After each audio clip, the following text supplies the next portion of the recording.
Quand la tristesse arrive, je sais tu es là, toujours près de moi.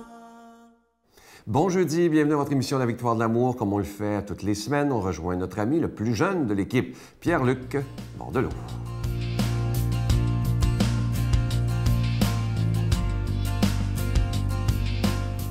Bon matin de Dieu à vous, très heureux de vous retrouver ce matin. Alors, ce matin, je tiens à vous parler de quelque chose qui est assez important, puisque la chronique d'honneur de sens, pour moi, en tout cas mon but, c'est d'essayer d'éveiller chez les autres et en premier lieu chez moi, comment on fait pour avoir un impact positif, évidemment, auprès des gens de notre milieu. Et de cette conférence-là, les gens venaient me voir après, parce que c'est une conférence que je donne, et ils me disaient, à cette heure, c'est le fun, là, c'est intéressant ce que tu nous dis, mais comment on fait?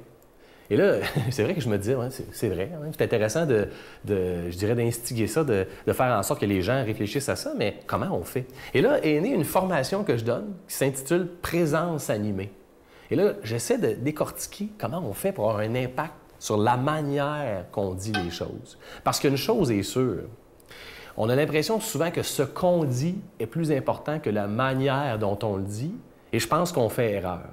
Vous allez voir là, que c'est pas mal plus dans la manière présentement que j'ai de m'adresser à vous que ce que je dis vraiment. Vous allez retenir quoi? La présence que j'ai animée. Et les gens que vous rencontrez retiennent quoi de vous? Est-ce qu'ils retiennent vraiment ce que vous avez dit ou ce que vous avez été pour eux? Réfléchissez-y comme il faut là, aux gens qui ont eu un impact. Et d'ailleurs, ça me fait, dans cette formation-là, je rappelle une étude qui a eu lieu dans les années 60, en 1967, d'un monsieur qui s'appelle Albert Méridian, qui a établi une règle qui s'appelle la règle des 3 V. Vous avez peut-être déjà entendu. Il a établi la règle des 3 V pour dire 3 V, c'est verbal, vocal ou visuel.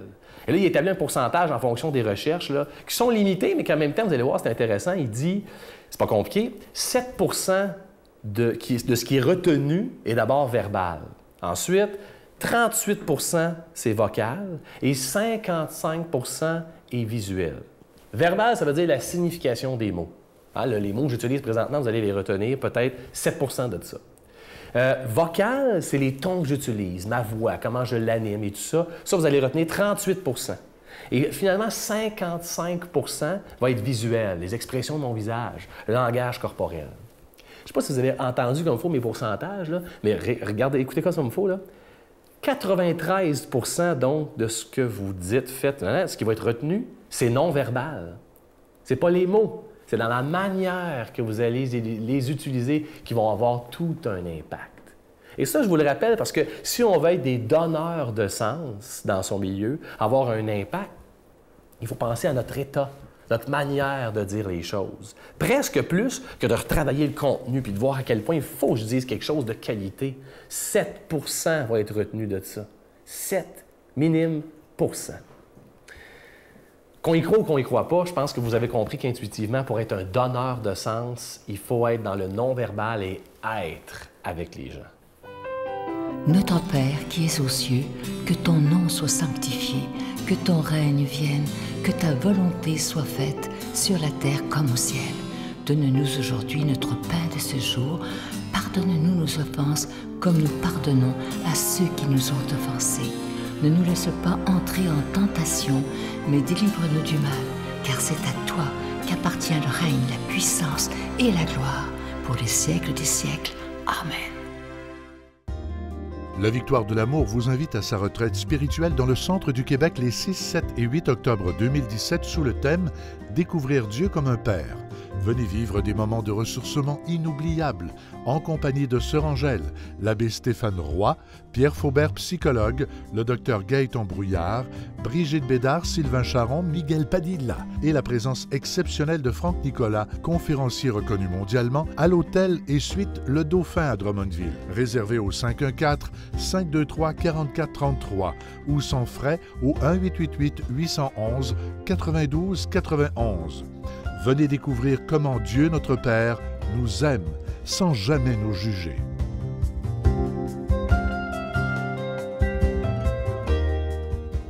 Je prends quelques instants pour solliciter votre aide pour le ministère de la Victoire de l'amour. Comme vous le savez, je vous en parle depuis 3 semaines. Le mois de juin a été très difficile au niveau des dons. Et c'est pour ça qu'on a pris une décision risquée. En juillet, vous savez que c'est déjà assez difficile l'été, mais on a décidé dans la foi, on fait une confiance totale en ce Jésus qui est le maître de l'impossible, de ne pas mettre de cadeaux afin qu'on puisse se relever un peu. Et moi, je vous fais confiance. Vous savez que si on doit vous demander des dons, c'est qu'on doit payer pour être à la télévision, pour la production, la diffusion sur le réseau TVA. Alors, on n'a pas de subvention, c'est vraiment la prière soutenue des gens, mais aussi les dons que vous donnez, évidemment. Je vous rappelle que vous recevrez aussi un reçu pour fin d'impôt, mais sans vous, cette émission ne pourrait pas continuer. Alors, je vous remercie de tout cœur de ce don spécial que vous ferez pour le mois de juillet. Je vous donne l'adresse, la Victoire de l'Amour, casier postal 120, succursale Boucherville à Boucherville, le J4B 5E6, je vous la redonne. La Victoire de l'Amour, casier postal 120, succursale Boucherville à Boucherville, le J4B 5E6. Également par téléphone, par carte de crédit, du lundi au vendredi, dans le 514-523-4433, 523-4433 ou sans frais. Le 1-888-811-9291, 1-888-811-9291 et aussi sur notre site Internet, le www.lavictoiredelamour.org. Et aujourd'hui, je mets au défi en particulier ceux qui, et je le sais qu'il y en a beaucoup, qui écoutent l'émission depuis des années et n'ont jamais dit « Ah, mais là, je vais décider de les aider. » Alors, soyez pas juste spectateurs, mais soyez des gens avec nous qui décident de mettre les mains à la pâte et d'annoncer la parole de Dieu par votre nom. Merci de tout cœur.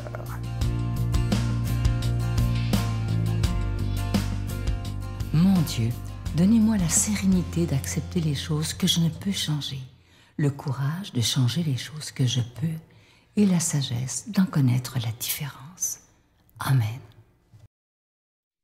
Aujourd'hui, la parole de Dieu est proclamée par notre ami, l'abbé Stéphane Roy.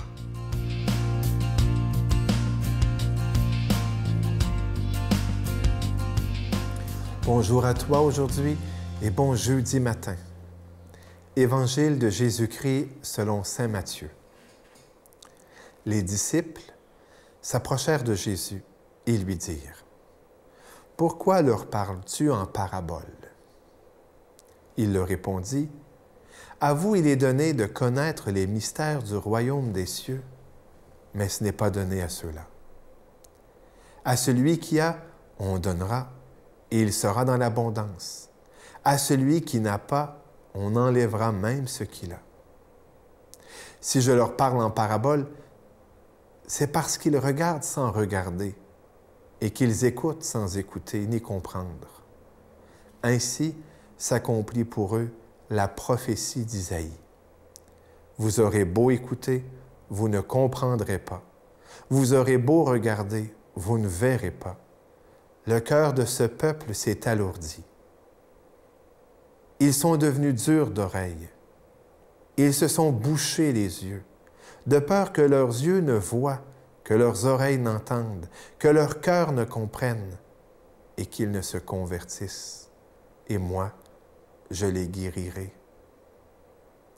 Mais vous, heureux vos yeux parce qu'ils voient, et vos oreilles parce qu'elles entendent. Amen, je vous le dis, beaucoup de prophètes et de justes ont désiré voir ce que vous voyez et ne l'ont pas vu, entendre ce que vous entendez et ne l'ont pas entendu.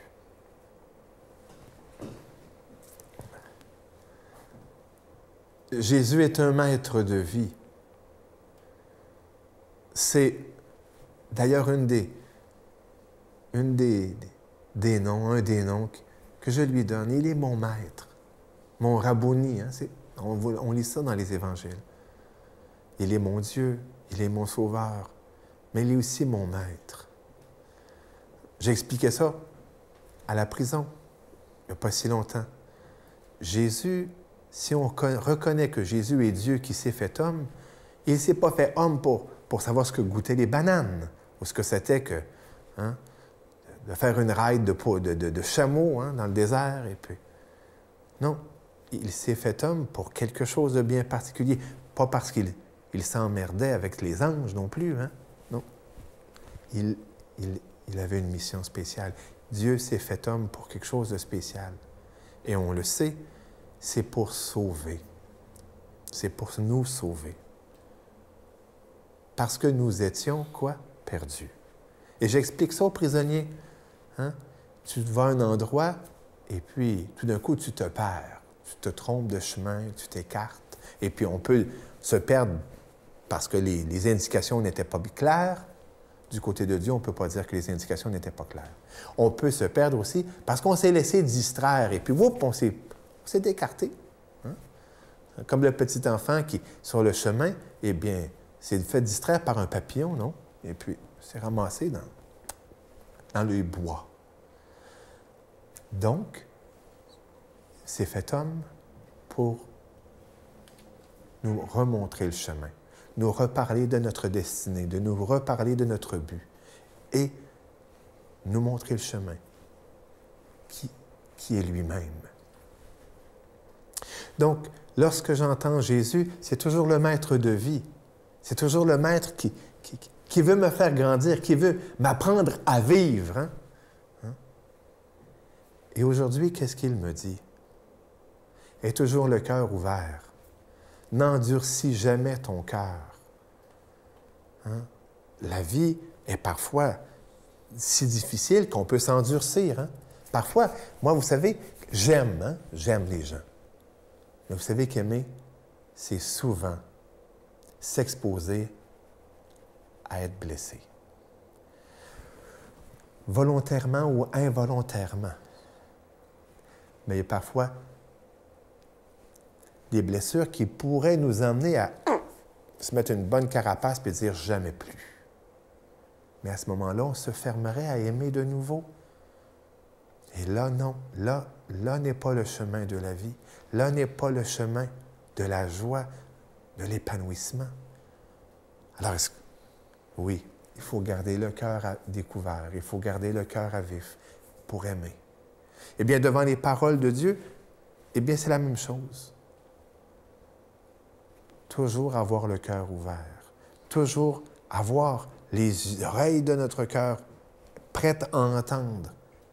Parce que même si tu as 100 ans, tu n'es pas encore arrivé. Hein? On a toujours à cheminer. Être uni à Dieu, ressembler à Dieu. Qui peut dire hein, qui est arrivé? Non, personne. Ça va nous prendre une éternité pour ressembler à Dieu. Alors, en ce beau jour, avec cette belle parole de vie, que le Seigneur, eh bien, te donne la grâce, eh bien, de l'accueillir dans ton cœur, de l'écouter, et puis de lui dire, ce cœur, le voici, il est à toi, Seigneur. Que Dieu Tout-Puissant te bénisse, lui qui est Père, Fils et Saint-Esprit, et que cette bénédiction demeure sur toi à jamais. Amen. Je vous salue Marie, pleine de grâce. Le Seigneur est avec vous.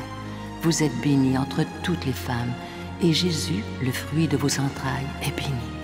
Sainte Marie, Mère de Dieu, priez pour nous pauvres pécheurs, maintenant et à l'heure de notre mort. Amen. Je vous laisse avec un beau texte qui dit ceci. « N'oubliez jamais ceci. Un mot de colère peut blesser un cœur sensible. Un mot de reproche peut faire couler des larmes. Un mot impatient et irréfléchi peut assombrir un jour qui s'annonçait radieux. Un mot de bonté peut soulager un cœur qui souffrait. Un mot de sympathie peut consoler une âme en détresse. Et un mot d'encouragement et d'espoir peut éclairer un chemin sombre. » C'est tellement vrai. Ça nous prouve à quel point il faut donc faire attention aux mots qu'on emploie lorsqu'on parle aux gens, parce que parfois, un mot peut détruire la journée de quelqu'un et on en est responsable souvent. Alors, faisons attention à ce qu'on dit. Bye. C'est sûr que j'ai de la compassion, on s'attache à nos patients. Et bien entendu, quand on sait qu'ils vivent des moments difficiles, pas juste la mort, des moments difficiles, des brisures familiales, des problèmes dans leur couple, tout ça, c'est sûr que ça vient toujours me chercher. Parce que je suis proche d'eux. Je suis pas capable de garder une distance. On aimerait tous avoir un médecin comme vous.